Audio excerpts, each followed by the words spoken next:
They killed every man, woman, and child just to erase this truth. Have you ever wondered if the truth you were never meant to hear has been hiding in plain sight, waiting for the exact moment you would dare to listen? And what if, once you heard it, there was no turning back, because the silence you've lived in would shatter, and the world you thought you knew would collapse into dust?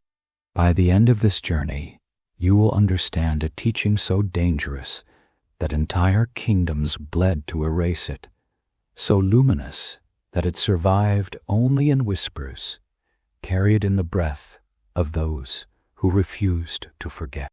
You will not only see what the Cathars believed, you will feel why their vision of reality threatened every throne, every altar, every empire built on fear. Welcome, seeker of forgotten truths.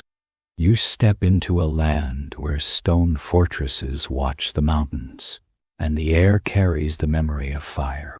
The hills of Languedoc roll under a sky that once heard the screams of the condemned. But listen closely.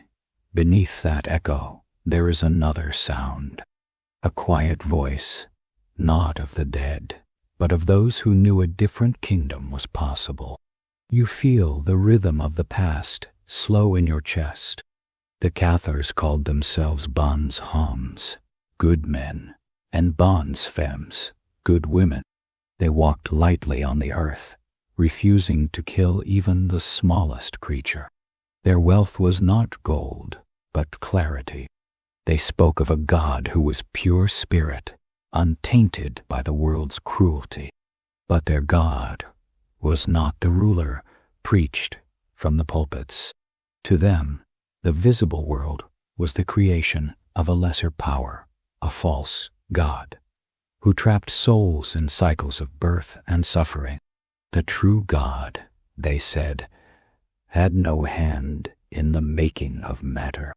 In their eyes, even Christ was not God made flesh, but a radiant emissary who only appeared in human form.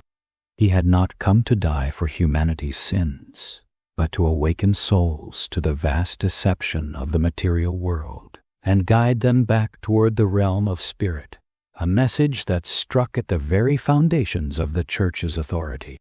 This alone was enough to make them heretics in the eyes of Rome, but was more, much more, that could not be allowed to spread. They taught that the soul was a spark fallen from the realm of light, imprisoned in flesh, and that salvation was not bought with coins or rituals, but through a single, unbreakable sacrament, the Consolamentum, a baptism of spirit, given only once, cleansing not the body, but the eternal self. In their vision, churches of stone were empty shells. The true temple was the human heart. Every man and woman could stand before God without priest or intermediary. Imagine the freedom this offered. No tithes, no confessions to a hierarchy, no fear of purgatory sold to you in exchange for obedience. Just the quiet knowing that you already belong to the realm of light. But freedom for the soul was death for the empire. If no one feared the punishments of the Church, if no one believed salvation came through its gates, then the entire edifice of power would collapse. And so the Cathars were not argued with. They were hunted. What came next would be even more unthinkable. And what came next would be even more unthinkable. Armies marched under the sign of the cross, but their swords were not raised for faith. They were raised for control. And yet, even as fire consumed their bodies, their words slipped through the smoke, carried by those who had nothing left to lose but the truth. Words that would echo through the centuries, reaching you now like a hand extended across time. But this is only the beginning. For the deeper you walk into their teachings, the more you will see why their vision was not merely heresy, it was liberation. And liberation, in the eyes of the powers that be, has always been the most unforgivable sin. There was no altar of marble, no golden chalice, only the stillness of a room lit by a single flame, the air heavy with the scent of bread and oil. Here, the Consolamentum would be given, an unrepeatable act that, in Cathar eyes, marked the soul's escape route from the prison of matter. To them, it was more than a blessing. It was the fusion of baptism, ordination, and illumination into a single, irreversible passage. Those who received it were said to undergo an inner death to the world and a rebirth into the realm of pure spirit, stepping forever beyond the reach of the false creator. The one who received it was not sprinkled with water, but touched by the hands of the perfecting. They lived in deliberate simplicity, celibate, plant-based in their diet, devoted to healing, contemplation, and acts of compassion. Every choice they made was meant to avoid binding the soul further to the world of matter, for each indulgence was seen as another chain tying the spirit to the false creation. A prayer was spoken, simple yet vast, calling the soul back to the God beyond the stars, beyond the false architect of this world. It was a quiet defiance, performed not in grandeur, but in humility. For to the Cathars, the divine could never be bought. It could only be remembered. But the belief that matter itself was the creation of a flawed, corrupt power. This was the heart of their dualism. Two realms existed, the world of spirit, radiant and eternal, and the world of matter, decaying and deceptive.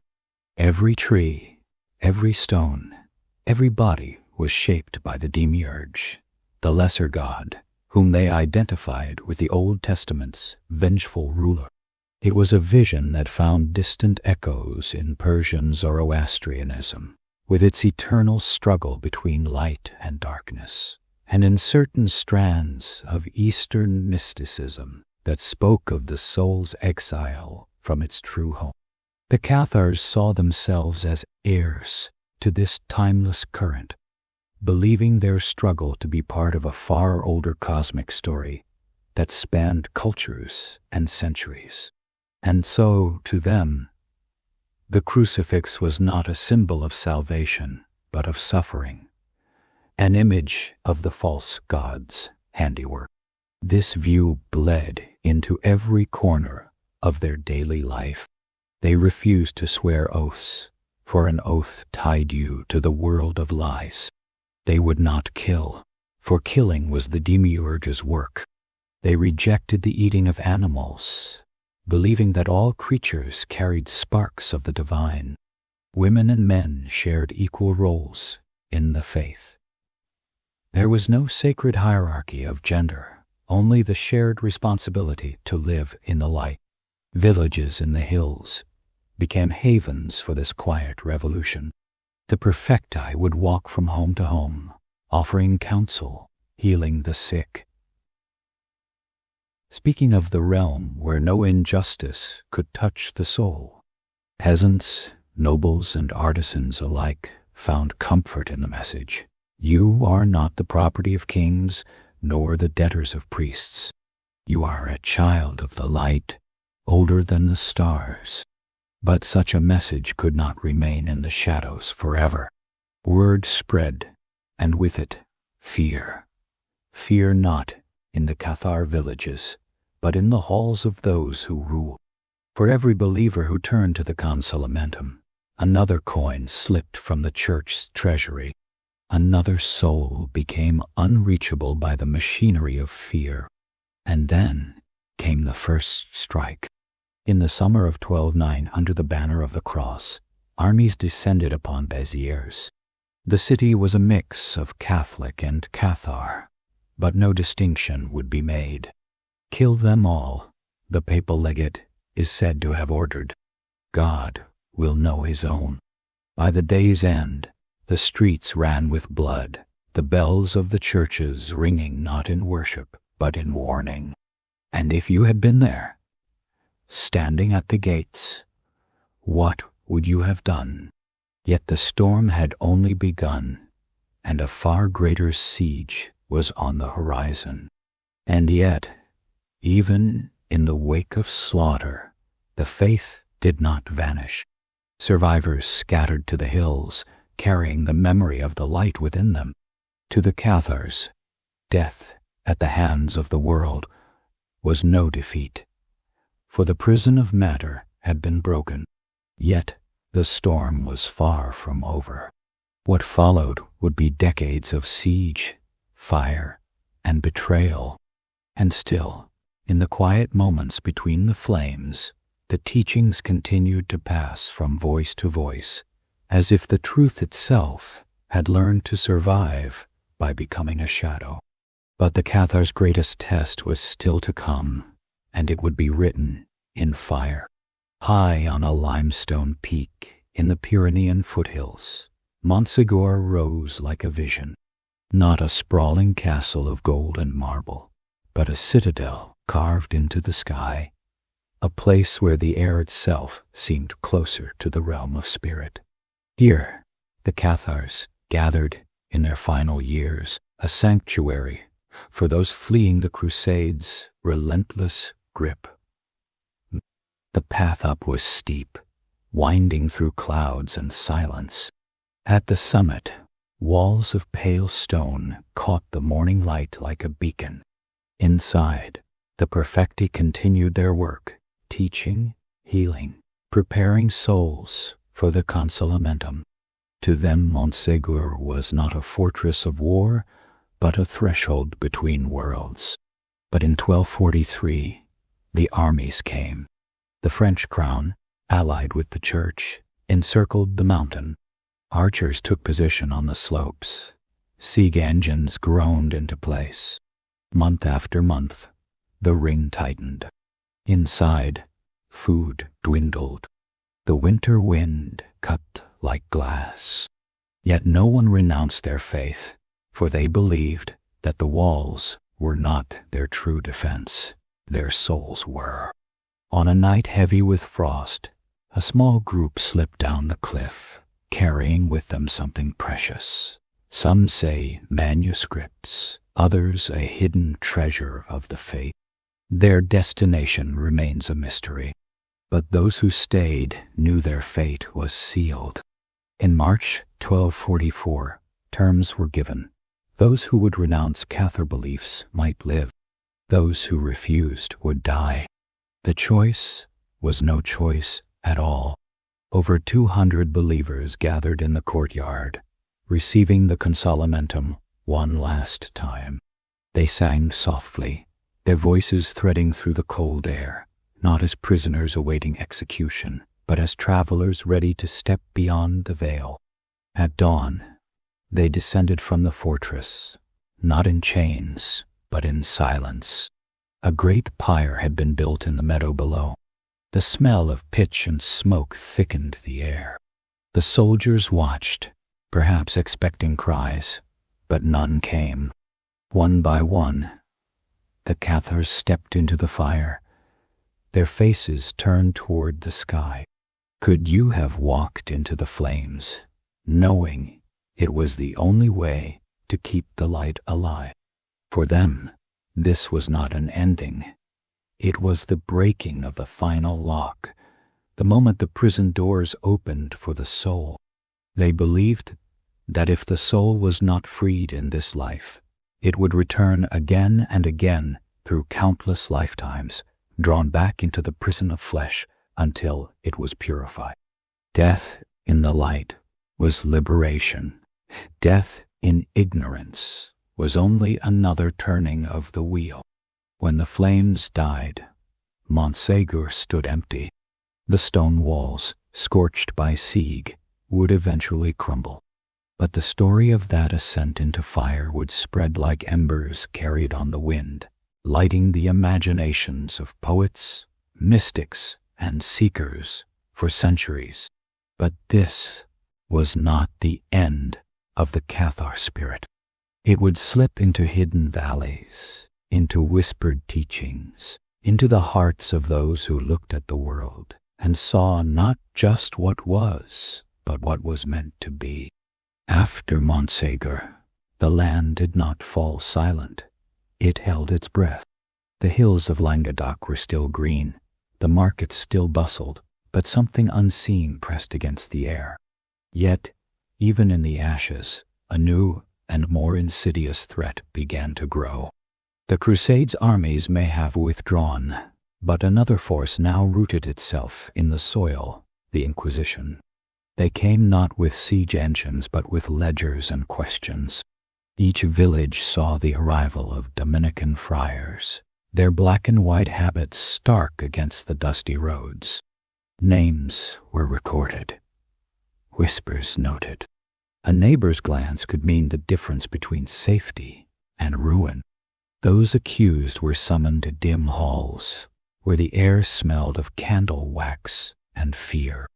The Inquisition's aim was not only to punish, it was to unmake the inner world of the accused. Beliefs were stripped bare, tested under questions that coiled like snares. Some yielded, signing the cross to save their lives. Others spoke little, not from ignorance, but from knowing that truth is not always meant for open air. And so the Cathar spirit slipped beneath the surface. It lived in gestures. A certain way bread was broken.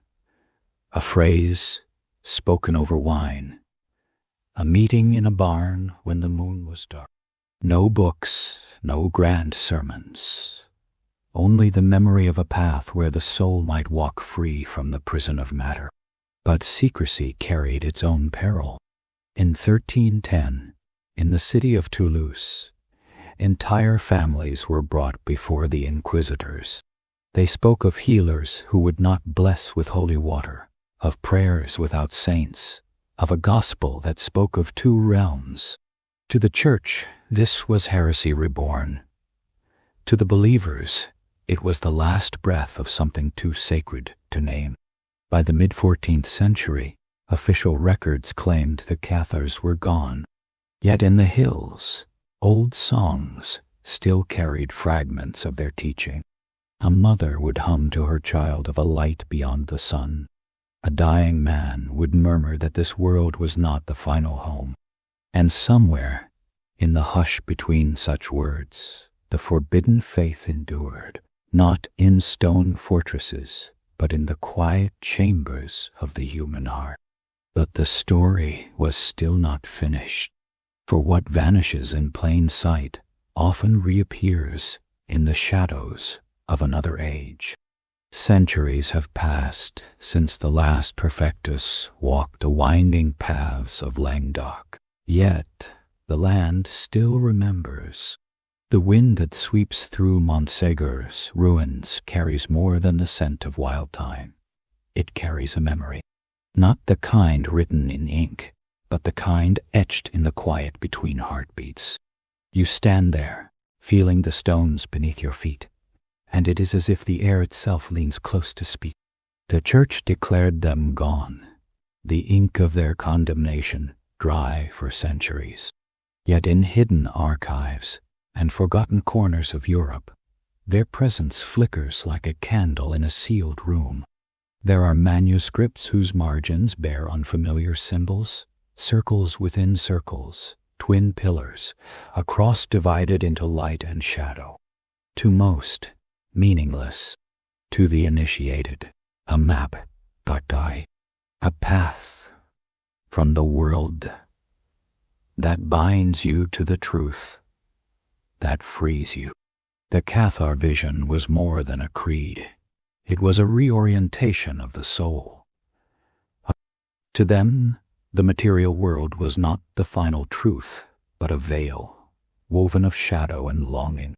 The true homeland lay beyond, in the realm of pure spirit, untainted by the weight of flesh.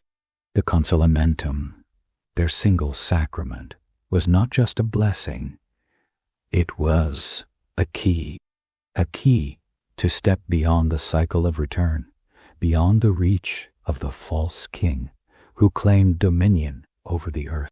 Today, you find their echoes in the most unlikely places. A line of a folk song, its meaning long forgotten. A stone carving on a village church where a lamb turns its head away from the cross. A family story of ancestors who refused the oath before an altar. Fragments scattered like seeds across centuries, waiting for the right season to bloom. And that season, some whisper, may be now. In an age when the world feels heavier, when truth bends and fractures under the weight of countless voices, the idea that there is another reality, one not built of corruption and decay, returns like a half-remembered dream. What if the Cathars' forbidden truth was not extinguished, but sleeping? And what if your hunger for something beyond the visible is not a curiosity, but a call? You walk away from Montségur, or perhaps from the page of a book, but their shadow follows you, not in the sense of threat, but as a reminder that you too live in a world that is both prison and passage, that every act of compassion, every refusal to serve what is false, every choice to seek the invisible over the visible, these are the steps of that same path. The Cathars are gone, but they are also here. And now the question is, will you carry their light forward? In the refusal to kneel before power that corrupts, in the quiet certainty that the soul cannot be owned. And as the last light fades behind the mountains, you hear a question rise, not from the past, but from somewhere far deeper.